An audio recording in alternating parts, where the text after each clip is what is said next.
பரம ஏழையான கிராமத்து இளைஞனுக்கு திடீர்னு ஒரு லாட்ரி டிக்கெட்ல பல கோடி ரூபாய் விழுந்துருச்சாம்.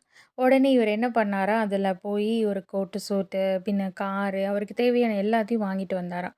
இவரோட கிராமத்துக்கு அந்த கார்ல வந்தாராம். முன்னாடி அ போகும்போது வழியில போம்போது எல்லாருக்கும் ஹாய், பாய் எல்லாம் சொல்லிட்டு பேசிட்டு போயிட்டே இருந்தாராம்.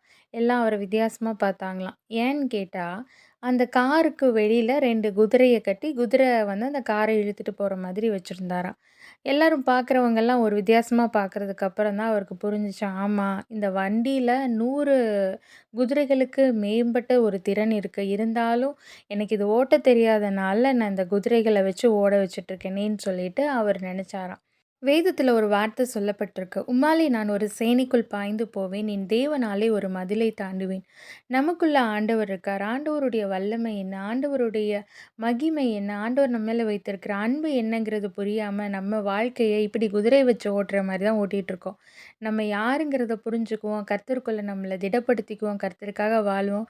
நம்மளுக்குள்ள இருக்கிற திறமைகள கர்த்தர் நம்மளுக்கு வெளிப்படுத்துவார். இந்த உலகத்துக்கும் பயன்பட வைப்பார். God bless you.